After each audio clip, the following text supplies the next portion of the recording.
வாழ்த்துகிறேன். மீண்டும் ஒரு கூட உங்களை சந்திப்பதில் மிகுந்த மகிழ்ச்சி. வாங்க இன்றைக்கு இந்த ஞாயிற்றுக்கிழமை கர்த்தருடைய வார்த்தையை தியானிக்கலாம்.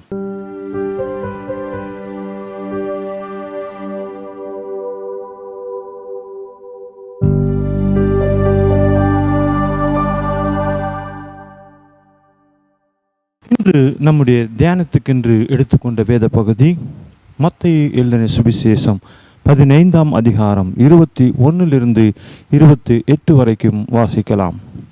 பின்பு இயேசு அவ்விடம் விட்டு புறப்பட்டு தீரு சீதோம் பட்டணங்களில் திசைகளுக்கு போனார். அப்போது அந்த திசைகளில் குடியிருக்கிற கானானிய ஸ்திரீ ஒருத்தி அவரிடத்தில் வந்து, ஆண்டவரே, தாவீதின் குமாரனே, எனக்கு இரங்கும், என் மகள் பிசாசினால் கொடிய வேதனைப்பட்டு கொண்டிருக்கிறாள் என்று சொல்லி கூப்பிட்டார். அவளுக்கு பிரதித்திரமாக அவர் ஒரு வார்த்தையும் சொல்லவில்லை. அப்போது அவருடைய சீஷர்கள் வந்து, இவள் நம்மை பின்தொடர்ந்து கூப்பிடுகிறாளே, இவளை அனுப்பிவிடும் என்று ஆண்டவரை வேண்டிக் கொண்டார்கள். அதற்கு அவர், காணாமல் போன ஆடுகளாகிய இஸ்ரவேல் வீட்டாரிடத்திற்கு அனுப்பப்பட்டேனே என்று மற்றபடி அல்லவென்றார். அவள் வந்து, ஆண்டவரே, எனக்கு உதவி செய்யும் என்று அவரை பணிந்து கொண்டாள். அவர் அவளை நோக்கி, பிள்ளைகளின் அப்பத்தை எடுத்து நாய்க்குட்டிகளுக்கு போடுவது நல்லதல்ல என்றார். அதற்கு அவள், மெய்தான் ஆண்டவரே, ஆகிலும் நாய்க்குட்டிகள் தங்கள் எஜமானின் மேஜையிலிருந்து விழும் துணிக்கைகளை தின்னுமே என்றாள். இயேசு அவளுக்கு பிரதியுத்தரமாக, ஸ்திரீயே, உன் விசுவாசம் பெரிது, நீ விரும்புகிறபடி உனக்கு ஆக கடவுது என்றார். அந்நேரமே அவள் மகள் ஆரோக்கியமானாள். நாம் இன்றைக்கு வாசித்த வேத பகுதியிலே என்னத்தை பார்க்குறோம் அப்படின்னு சொன்னால், கானானிய ஸ்திரீயின் விசுவாசத்தை குறித்து தான் நாம் பார்க்க போகிறோம். கானானிய ஸ்திரீயின் விசுவாசம் என்ற தலைப்பில் இந்த செய்தியை உங்களோடு கூட நான் பகிர்ந்து கொள்ளும்படி வாஞ்சிக்கிறேன்.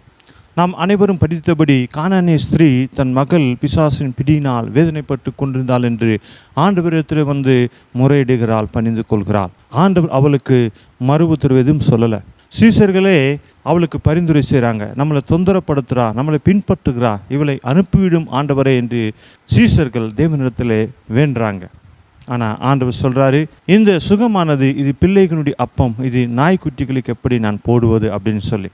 உடனே அந்த கானானிய ஸ்திரீ தன்னை நாய்க்குட்டி, நாய்கள் என்று சொன்னார்கள் என்று கோபப்படாதபடிக்கு தாழ்த்தி கொண்டாள். ஆமாண்டவரே, நாய்க்குட்டிகள் எஜமான் மேஜிலிருந்து விழுகிற துணிக்கைகளை சாப்பிடுமே என்று கேட்டபோது ஆண்டவர் மனம் இறங்கி அவளுக்கு பாராட்டினார். உன் விசுவாசம் பெரிது, நீ வேண்டி கொண்டபடி உனக்கு நடக்கும் அப்படின்ன உடனே அவளுடைய மகள் ஆரோக்கியமானாள் என்று நாம் வாசித்தோம். இந்த வேத குறிப்புகளிலிருந்து சில வார்த்தைகளை நாம் தியானிக்க போகிறோம். இந்த வாசித்த வேத பகுதியில் ஆண்டவர் நமக்கு என்னத்தை கற்றுக் கொடுக்கிறார், இதன் மூலம் நாம் என்னத்தை தியானிக்க போகிறோம் என்று சில காரியங்களை உங்களுக்காக நான் குறிப்பி எடுத்து வைத்திருக்கிறேன். வாங்க கர்த்தருடைய வார்த்தையை நாம் தியானிக்கலாம். முதலாவது பார்க்கும்போது, ஆண்டவர் தீரு சீதோம் பட்டணங்களுக்கு புறப்பட்டு போனார் என்று 21ஆம் வசனம் சொல்கிறது. ஆனால் இயேசு கிறிஸ்து வாழ்க்கையின் வரலாறை ஆராய்ந்து பார்த்து அநேக ஆராய்ச்சியாளர்கள் சொல்கிறாங்க, இயேசு கிறிஸ்து எப்போதும் கலிலியா, சமரியா, யூதா இந்த எல்லைக்குட்பட்டு தான் அவர் உபதேசம் செய்து கொண்டு ஊழியம் செய்து கொண்டிருந்தார். இந்த எல்லைக்கு வெளியே அவர் போனது மிகவும் அரிது. ஆனால் இந்த இடத்துல பார்க்கும்போது ஆண்டவர் தீரு சீதோம் என்ற பட்டணத்துக்கு அவர் போனார் அப்படின்னு வாசிக்கிறோம். அப்படின்னா ஆண்டவருக்குள்ளே ஒரு எல்லை இருந்துச்சு. அவர் கலிலேயா, சமரியா, யூதாவில் மட்டுமே சுற்றி கொண்டு ஊழியம் செய்து கொண்டிருந்தார், இஸ்ரவேலர்கள் மத்தியிலே, யூதர்கள் மத்தியிலே. ஆனால் இங்கே பார்க்கும்போது தீரு தேசத்துக்கு இயேசு ஏன் போக வேண்டும் என்றால், அங்கே ஒரு ஸ்திரீ ஆண்டவர் மேல் மிகுந்த விசுவாசம் வைத்து கொண்டு தேவையோடு இருக்கிறதை ஆண்டவர் அறிந்து தன்னுடைய எல்லையை தாண்டி அன்பின் மிகுதினால் அவர் கடந்து போகிறதை நாம் வாசிக்கிறோம். மேலும் அந்த இடத்துல ஊழியத்தை முடித்த பிறகு மீண்டும் அவர் கலிலேயுக்கே திரும்பி வருகிறதாக 29ஆம் வசனத்திலே நாம் வாசிக்கிறோம்.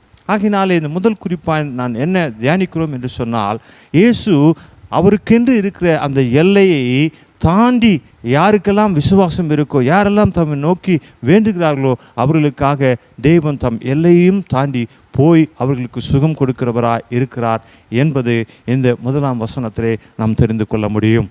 ஆம், நீங்கள் இயேசுவின் மேலே அபரிவிதமான விசுவாசம் வைத்து ஜெபிக்கும் போது ஆண்டவர் தன் எல்லையும் தாண்டி உங்களிடத்தில் வந்து உங்களை தேடி உங்களுக்கு சுகம் கொடுக்கிற ஆண்டவராயிருக்கிறார். இரண்டாவதாய் நாம் தியானிக்கும் போது அந்த தாய் இயேசு ஆண்டவர் என்று ஏற்றுக்கொண்டிருந்தாள். வேதாகமத்தில் பார்க்கும்போது அவள் தேவனிடத்தில் வந்து சொல்கிறார், தாவீதின் குமாரனே என்று சொல்லி. மேலும் இன்னொரு வசனம் சொல்கிறது, அவள் அவரை பணிந்து கொண்டாள் என்று வாசிக்கிறோம். தாவீதின் குமாரனே என்று சொன்னால் அன்றைக்கு மெசியா என்பதற்கு பொருள். மெசியா என்றால் ஆண்டவர் என்பது பொருள். இங்கே பார்க்கும்போது அவள் இயேசுவை ஆண்டவராய் ஏற்றுக்கொண்டாள் என்று நம்மாலே சரியாய் புரிந்து கொள்ள முடியும். ஆம் பிரியமானவர்களே, யாருக்கெல்லாம் ஆண்டவர் அற்புதம் செய்கிறார், யாரையெல்லாம் ஆண்டவர் எல்லையும் தாண்டி கடந்து வருகிறார் அப்படின்னா, யாரெல்லாம் இயேசுவை தன் சொந்த இரட்சகராய் ஏற்றுக்கொண்டு ஆண்டவராய் ஏற்றுக்கொண்டார்களோ அவர்களை ஆண்டவர் தேடி வருகிறவராக இருக்கிறார். மூன்றாவதாக நாம் பார்க்கும்போது இயேசு பதிலளிக்காமல் இருக்கிறது நமக்கு ஆச்சரியத்தை அளிக்கிறது. இயேசு பதிலளிக்கவில்லை. அந்த கானானிய ஸ்திரீ வேண்டுகிறாள், என் மகள் பிசாசின் பிடியினால் வேதனைப்படுகிறாள், ஆண்டவரே எனக்கு உதவி செய்யும் என்று வேண்டுகிறாள். ஆனால் இயேசு மௌனமாக இருக்கிறார். இந்த ஒரு நிகழ்ச்சி நமக்கு ஆச்சரியத்தை அளிக்கலாம். ஆனால் நாம் தியானிக்கும் போது இயேசு மௌனமாக இருந்ததினாலே என்ன நடக்குது என்று சொன்னால், சீஷர்கள் இயேசுவிடத்திலே ஜெபிக்கிறார்கள், அவளுக்காக பரிந்து பேசுகிறார்கள். அப்படின்னு சொன்னால் இந்த பகுதியிலே நம்மால் புரிந்து கொள்ள வேண்டிய ஒரு விஷயம் என்னென்னா, இயேசு கிறிஸ்து எதை செய்தாலும் அதுக்கு பின்னாடி ஒரு அர்த்தம் இருக்கும். இங்கே கூட இயேசு கிறிஸ்து மௌனமாக இருந்ததுக்கான அர்த்தத்தை நம்மால் புரிந்து கொள்ள முடியும். அவர் மௌனமாக இருந்ததினாலே சீஷர்கள் ஜெபிக்க தொடங்குறாங்க. தங்களை பின்பற்றுபவர்களுக்கு சுகம் வேணும் என்று சொல்லி இயேசுவிடத்தில் பரிந்து பேசுகிறதை நாம் இங்கே பார்க்க முடியும். ஆம் பிரியமானவர்களே, இதன் மூலம் நாமும் தெரிந்து கொள்ள வேண்டிய விஷயம் என்னென்னா, நாமும் நம் விசுவாசிகளுக்காக இயேசுவிடத்திலே பரிந்து பேசுகிற இன்டர்சீட் பண்ணுகிறவர்களாய் காணப்பட வேண்டும் என்று இந்த வேதாகமும் நமக்கு பதில் கொடுக்கிறது. ஆனாலும் அப்படி இன்டர்சீட் பண்ணும்போது ஒரு காரியத்தை நாம் தெரிந்து கொள்ள வேண்டும். அப்படி மற்றவர்களுக்காக ஜெபிக்கும் போது நம்முடைய ஆட்டிடியூட்டையும் நாம் கவனிக்க வேண்டும். அதாவது இவர்கள் ஜெபிக்கிறாங்களே தவிர எப்படி ஜெபிக்கிறாங்க தெரியுமா? இவள் நம்மை தொந்தரவு செய்கிறாள், இவளால் நமக்கு தொந்தரவாக இருக்குது, ஆகினாலே சீக்கிரமாய் இவளுக்கு பதிலளியுங்கள் என்று சீசர்கள் வேண்டுறாங்க. ஆனால் இயேசு கிறிஸ்து வேண்டுகிற ஜெபமெல்லாம் எப்படி இருக்கும் தெரியுமா? தேவன் மனதுருக்கத்துடனே ஜெபம் பண்ணினார்.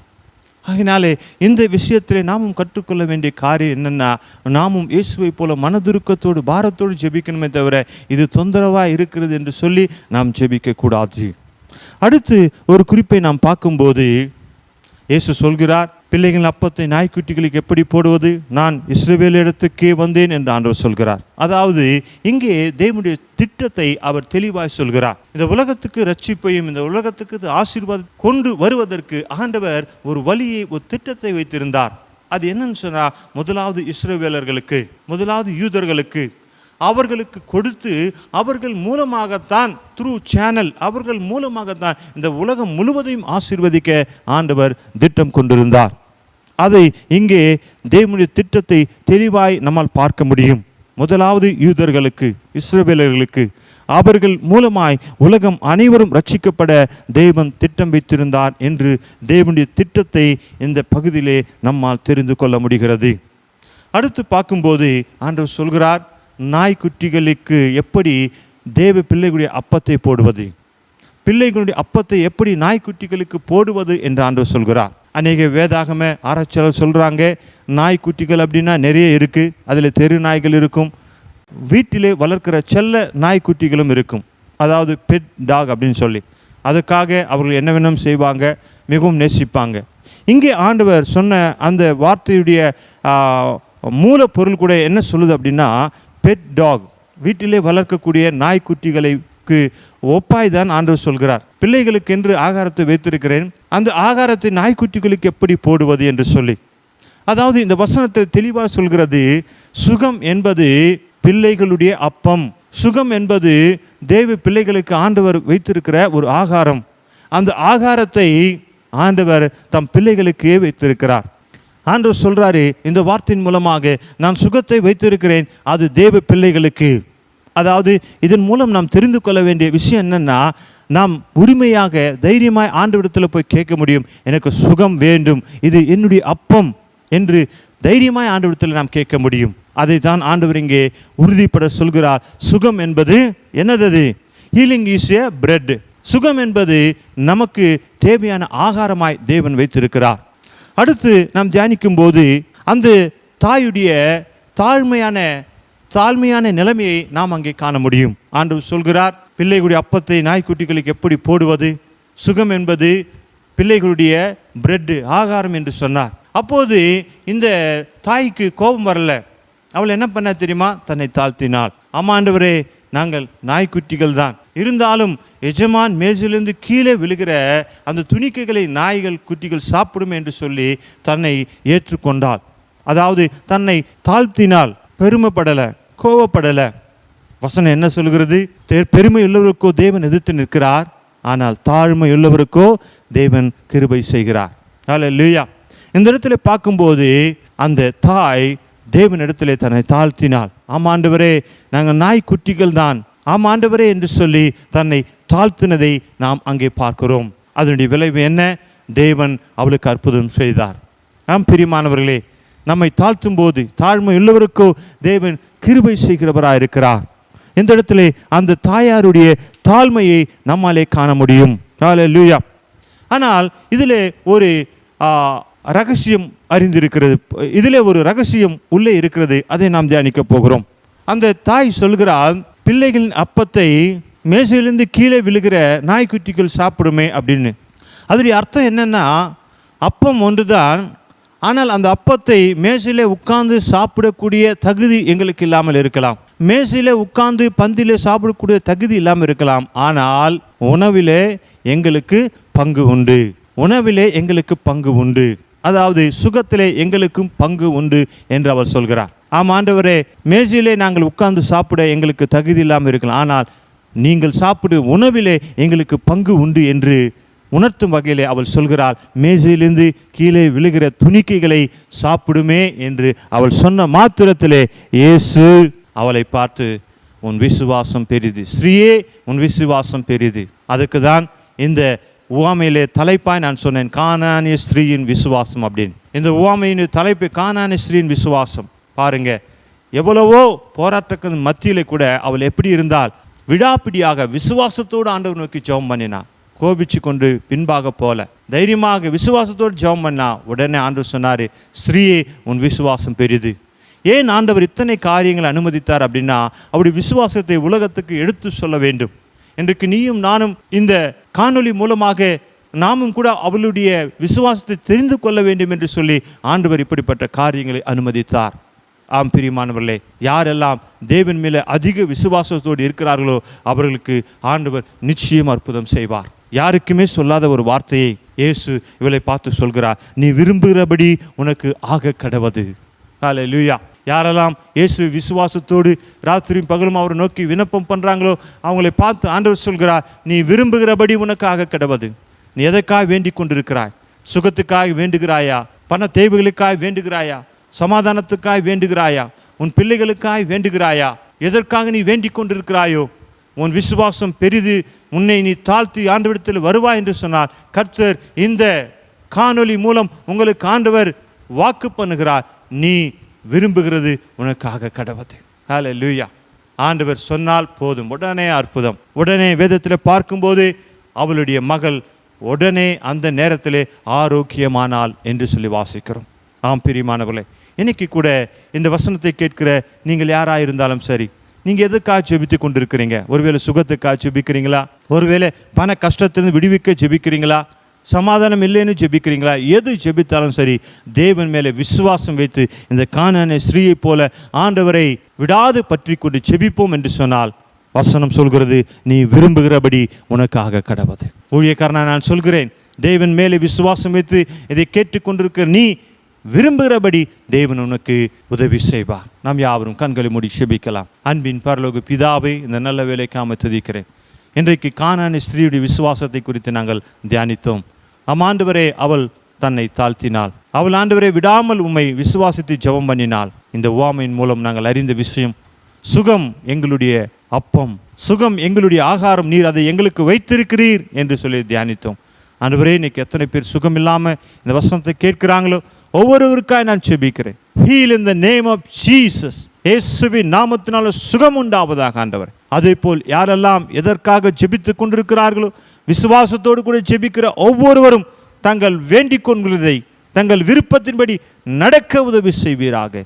ஆசீர்வதியும். இயேசு கிறிஸ்துவின் நாமத்தில் ஜெபிக்கிறோம் பிதாவே, ஆமேன். என் ஆத்துமாவே கர்த்தரை ஸ்தோத்திரி, என் முழு உள்ளமே அவர் பரிசுத்த நாமத்தை ஸ்தோத்திரி. என் ஆத்துமாவே கர்த்தரை ஸ்தோத்திரி, கர்த்தர் செய்த சகல உபகாரங்களில் எதையும் மறவாதே. ஆமேன். நம்முடைய பிதாவாகிய தேவனுடைய அன்பும் குமாரனாகிய இயேசு கிறிஸ்துவின் கிருபையும் பரிசுத்த ஆவியானுடைய அந்நிய ஐக்கியமும் என்றைக்கும் சதா காலம் நம் அனைவரோடு கூட இருந்து தேவ வருகை மட்டும் வழி நடத்துவதாக. ஆமேன், ஆமேன். தேவன் தாமே உங்களை ஆசீர்வதிப்பாராக. ஆமேன்.